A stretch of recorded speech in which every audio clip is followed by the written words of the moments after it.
Masih bersama kami di Halo Presisi, percepatan penurunan stunting pada balita adalah program prioritas pemerintah hingga tahun 2024. Pemerintah menetapkan target penurunan stunting 14% tahun depan. Untuk itu berbagai upaya terus dilakukan agar anak Indonesia tumbuh sehat dan bebas stunting.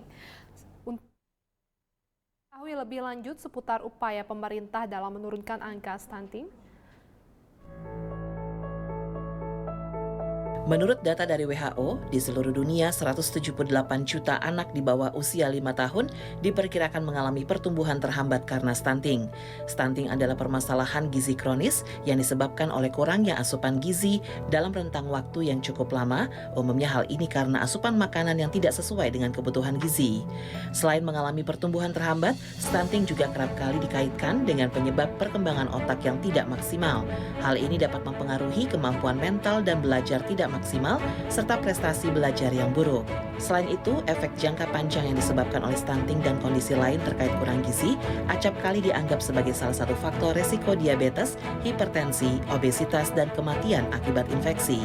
Percepatan penurunan stunting pada balita adalah program prioritas pemerintah sebagaimana termaktub dalam Rencana Pembangunan Jangka Menengah Nasional 2020-2024. Wakil Presiden Republik Indonesia Ma'ruf Amin sebagai Ketua Pengarah Tim Percepatan Penurunan Stunting Pusat memberikan arahan terkait penetapan kebijakan penyelenggaraan percepatan penurunan stunting. Dalam rapat koordinasi percepatan penurunan stunting 2023, Wakil Presiden menyampaikan komitmen pemerintah menurunkan angka stunting tahun depan. Kementerian Kesehatan mencatat angka stunting balita Indonesia sebesar 21,6% di tahun 2022. Turun dari 30,8% tahun 2018. Capaian ini adalah hasil kerja bersama yang tentu kita syukuri.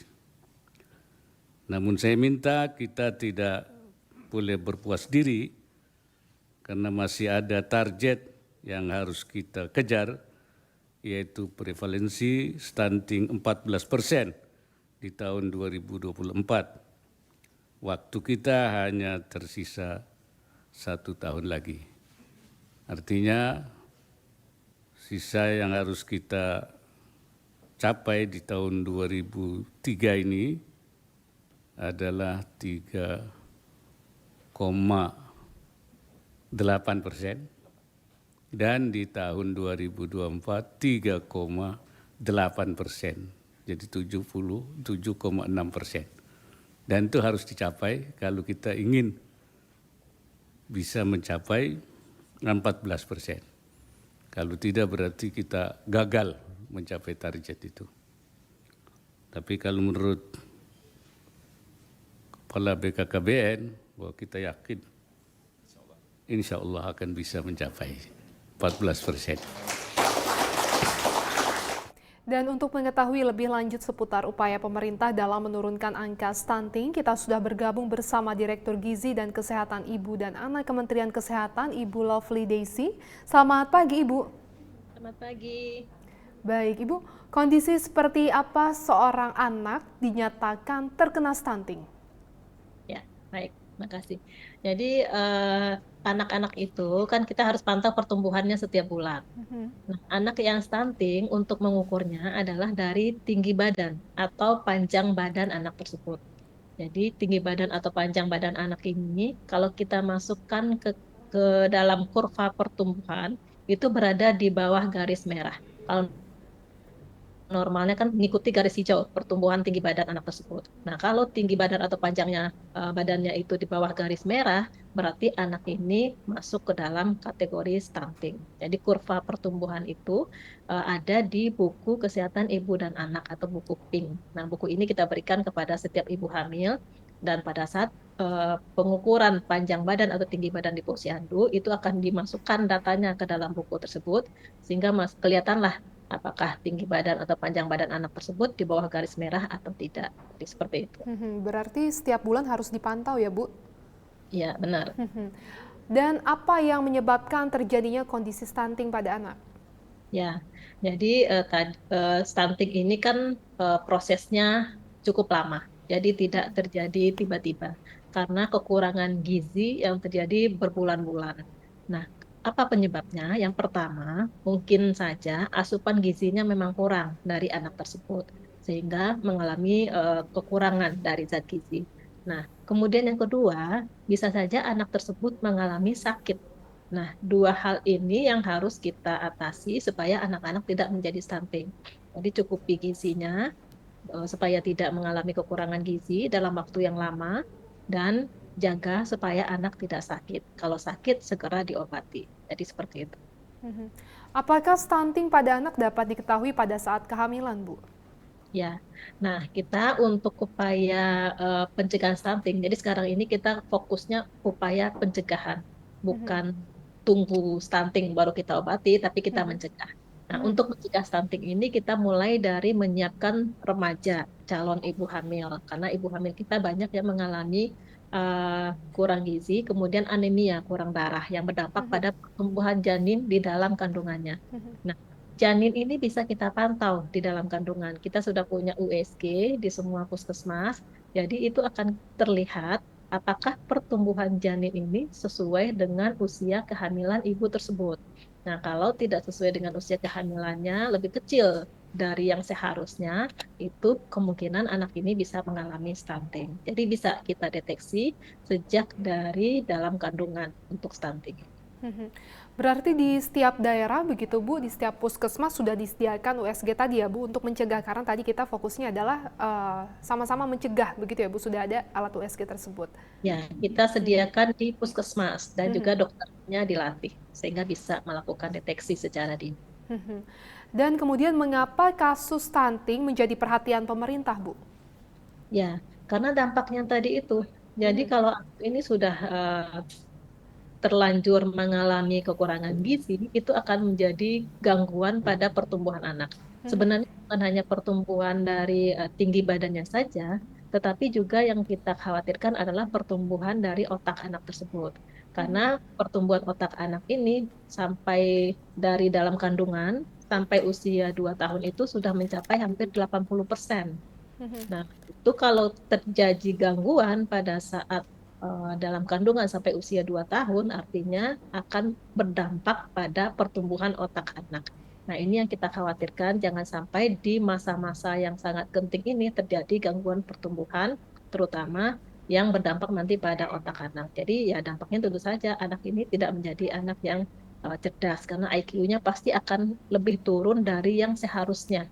Yang seharusnya mungkin bisa optimal, tetapi karena ada sempat terjadi gangguan di sini, IQ-nya tidak menjadi optimal. Nah, itu terkait dengan kecerdasan. Belum lagi terkait dengan penyakit-penyakit degeneratif lainnya yang eh, risiko akan diderita oleh anak-anak ini pada saat dewasa nantinya, seperti diabetes dan Mhm. sebagainya. Jadi dampaknya cukup besar. Mhm. Kemudian bagaimana Bu penanganan kasus stunting di Indonesia sejauh ini? Ya, nah pemerintah sangat komitmen ya dalam upaya pencegahan dan penurunan stunting ini, dan ini dilakukan oleh semua sektor. Jadi untuk intervensi stunting ini kan ada dua bagian besar. Ada intervensi spesifik yang dikerjakan oleh Kementerian Kesehatan, sektor kesehatan langsung pada sasaran, dan ada intervensi sensitif itu yang dikerjakan oleh sektor-sektor yang lainnya. Semua intervensi ini saling bekerja sama untuk menurunkan stunting. Nah, dari sektor kesehatan kita fokus pada intervensi spesifik, mulai dari remaja, terutama remaja putri. Kita siapkan remaja putri ini supaya tidak anemia, supaya tidak kurang Mhm. darah, karena nanti menjadi calon ibu hamil. Jadi minum tablet tambah darah 1 minggu sekali. Kemudian pada ibu hamil, kita harus memastikan bahwa ibu hamil ini gizinya cukup, tidak dalam kondisi sakit. Jadi ibu hamil ini harus diperiksa secara rutin minimal 6 kali selama kehamilan. Dan 2 kalinya dengan dokter untuk identifikasi ada gangguan-gangguan pada kehamilan, pada ibunya ataupun pada janinnya. Kemudian setelah lahir, anak ini juga harus mendapatkan ASI eksklusif. Nah, tadi pada ibu hamil kalau ada kekurangan gizi kita juga berikan tambahan gizi. Nah, ASI eksklusif pada bayi itu berdampak sangat besar dalam upaya penurunan stunting. Kemudian mulai 6 bulan, bayi ini harus mulai mendapatkan makanan pendamping ASI karena ASI saja sudah tidak cukup. Nah, ternyata peningkatan stunting ini mulai di usia 6 sampai 23 bulan saat bayi kita mulai mendapatkan makanan pendamping ASI. Nah, ini kemungkinan karena memang makanan pendamping ASI-nya itu tidak mencukupi gizinya, apakah dari segi jumlahnya ataupun dari segi komposisi. Jadi kita berharap setiap makan itu harus ada protein hewani, karena protein hewani ini yang penting untuk pertumbuhan, termasuk pertumbuhan otak. Ada asam amino esensial di situ yang diperlukan untuk pertumbuhan. Jadi setiap makan itu harus ada protein hewaninya. Kalau anak-anak sudah terlanjur mengalami masalah gizi, misalnya berat badannya tidak naik pada waktu 2 kali ditimbang di posyandu, atau berat badannya kurang dari kita bandingkan dengan seusianya, kita masukkan ke dalam grafik yang tadi, atau mengalami kurang gizi, kini kita berikan makanan tambahan untuk memenuhi, mencukupi kebutuhan gizinya. Dan cegah sakit dengan imunisasi itu penting karena anak sakit juga akan menghambat pertumbuhan dari anak-anak tersebut. Nah, kemudian satu lagi, stop buang air besar sembarangan untuk mencegah diare. Jadi ini berbagai hal yang dilakukan oleh sektor kesehatan untuk upaya kita menurunkan stunting melalui pencegahan. Jadi seperti itu. Menarik, Ibu tadi sempat mengatakan bahwa anak-anak yang terlanjur terkena stunting maka akan diberi asupan tambahan ya Bu. Apakah itu akan dikontrol terus begitu oleh Dinas Kesehatan mungkin atau dengan Puskesmas terkait nilai gizi yang ada dalam makanan tambahan tersebut? Karena beberapa waktu lalu sempat viral Ibu, ada makanan tambahan stunting yang memang ternyata mungkin menurut sebagian warga tidak sesuai untuk konsumsi anak-anak yang mengalami stunting. Bagaimana Ibu? Ya, mungkin saya luruskan ya. Jadi yang kita berikan makanan tambahan adalah anak-anak yang belum stunting. Oh ya, belum stunting, oke baik. Sudah mengalami masalah gizi. Jadi misalnya anak-anak yang berat badannya tidak naik, anak yang berat badannya kurang, anak-anak dengan gizi kurang. Ini belum stunting anak-anak ini. Nah, ini kita berikan makanan tambahan. Kalau sudah stunting, itu intervensinya akan berbeda. Harus dirujuk ke rumah sakit. Nah, terapinya harus khusus itu dari dokter spesialis anak. Nah, yang kita berikan makanan tambahan ini anak-anak yang belum stunting untuk mencegah stunting. Nah, ini sebenarnya untuk makanan ini kita dari Kementerian Kesehatan sudah mengeluarkan petunjuk teknis bagaimana memberikan makanan tambahan kepada anak-anak dengan masalah gizi ini. Itu di dalam petunjuk teknis itu sudah diatur. Prinsipnya adalah makanan tambahan bukan menggantikan makanan utama. Kemudian ini harus mengandung minimal 2 protein hewani. Karena protein hewani ini sangat penting, harus tinggi protein hewani dan untuk mencukupi asam amino esensial. Jadi penting 2 protein hewani diberikan kepada anak-anak ini. Dan pemberiannya setiap hari. Dan kemudian setiap seminggu sekali anak-anak ini dipantau. Yang dipantau seminggu sekali adalah berat badannya. Nanti untuk tinggi badan sebulan sekali baru kita pantau untuk anak-anak. Baik Ibu, dalam peringatan Hari Anak Sedunia, pesan apa yang ingin disampaikan oleh Kementerian Kesehatan terkait stunting pada anak? Silakan Ibu. Ya, jadi dalam rangka Hari Anak Sedunia ini kita berharap anak-anak Indonesia itu terbebas dari stunting karena kita akan menuju generasi emas di 2045. Dengan menjaga anak-anak kita, mencegah dari stunting, kita sudah menyiapkan anak-anak ini sedini mungkin untuk menjadi generasi-generasi yang berkualitas, yang bisa bersaing dengan negara-negara yang lain. Jadi pesan kita sama-sama adalah kita jaga orang tua, masyarakat semuanya menjaga anak-anak kita.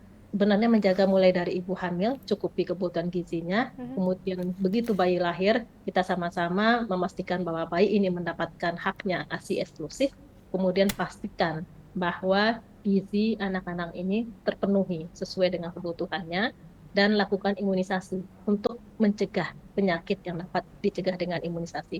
Dengan demikian sama-sama kita bisa mencegah stunting pada anak-anak Indonesia. Baik, terima kasih Ibu Lovely Daisy sudah bergabung bersama kami di Halo Presisi. Selamat kembali bertugas Ibu, salam presisi. Terima kasih. Tetaplah bersama kami, Halo Presisi akan segera kembali.